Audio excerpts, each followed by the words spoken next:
not sold to you based on how many people watch it. It's broadcast. Excuse me. If one person subscribes to it and pays you just one subscription, you have to take all the cost of purchasing it. If you have 1,000 people, and also when you buy certain channels, those channels are sold to you based on viewership. So if you have 10 subscribers, you have the fixed component and you still pay for each of those subscribers. Is this what is obtainable in all of the other African countries that not just Africa, but everywhere in the world. So everybody pays. You pay a subscription. It's a monthly, it's an aggregate. I'll give you an example. When Manny Pacquiao fought Mayweather, if you lived in the US, you paid your pay TV subscription, okay? But then you paid $99 for that one fight. 3 hours, the actual fight itself was, you know, but you're given an option to decide whether you wanted to pay for that fight or you had paid your subscription, and you still paid additionally for the fight. What did we do?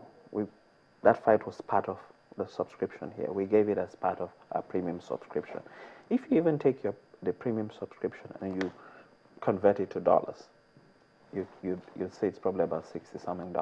It is less than they had to pay for that one fight. That is what is called pay-per-view there. That pay-per-view is for additional premium content. It's not your basic bouquets, but your additional. Okay, so from what you've said now, when I wanted to use a phone as an example, I was going to say, so is it not possible that someone is going to leave his house for a period to stop his subscription? And when you come back, for instance, you turn off, I mean, like, you turn off your phone, the system and all of that. You turn off your meter for power, you turn off your phone, and subscription stays until whenever you come back, it continues. Is it not possible? Technologically not. We're broadcasting. It's not two-way communication. So with your phone, when you end the call, the network knows you've ended the call because, you know, it's local transmission. With the power, when you turn off the meter. Yes, with satellite, you know, it's one way coming to your decoder. From the satellite, you're not transmitting from your decoder. It's possible with VSATs you can transmit, but I'm sure you guys would know the cost of putting just one VSAT terminal. So technologically, it's not possible to transmit from your decoder. So we cannot tell if there's one person watching a program at home or if there are millions gathered around the TV watching the program. Perhaps maybe some of the other things that get subscribers not to be happy is the services. Sometimes, for instance, it's going to rain and then all of a sudden what you're watching has been scrambled. Okay, I think we've always said with rain fade, and there's a name for it from technology called rain fade, because rain fade affects your satellite transmission. More so with KU band, even worse off with KA band, which is used in some countries.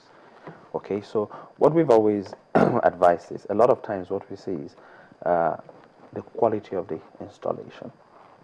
As with everything, I mean, there are some DSTV installations that were done 5 years later, they're still there.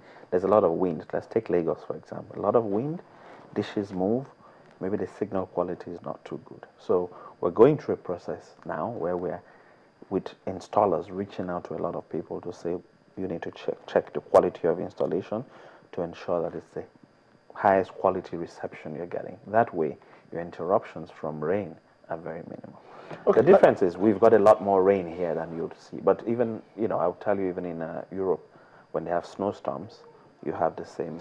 Let's bring in some of your viewers are also here. Ogbeni says, South Africa is running on pay-as-you-watch platform. Is that true? It's a lie. It's not true. That's incorrect. Okay.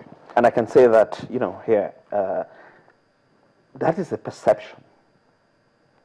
There's no pay-as-you-watch platform in South Africa. There's no pay-as-you-watch platform in Europe or in the US. So it's not just a South Africa, Nigeria thing. No, it's a subscription business. Okay, it's the pay-per-view thing. You pay a subscription and then you pay for extra. Which we've got available on your Explorer box. You can rent a movie. So for that, you only pay for that one movie. There's a couple of movies. You can choose which one. that is premium. Those movies are more recent releases, which the studios will not allow on pay TV yet. Okay, the other side says, imagine you make payment and you have to call. One day I use 12 minutes to call to activate, and the social media platform takes hours. That's coming from Michael or Lex B. Okay, I think, you know, I mean, as with any company, we're always looking to enhance. We have a 30333, which is just a text platform, which allows you to do pretty much everything you need to do that you would want to call an agent to do for you. You can do it yourself, you know, by sending a text to 3033 for DSTV. We allow you to be able to do it yourself on the internet, and as you know, the user mentioned, on social media. We're constantly growing our call centers. We are currently now building a new call center. Last year, I don't think his problem is the call center or the text. His problem is the length of time it takes to reconnect. For instance, someone's subscription is expired, yes, and then maybe on a Monday, and then you pay that Monday. Then it takes Thursday for your reconnection. So two things there. One, when you make that payment, it will automatically be reconnected. However, I would have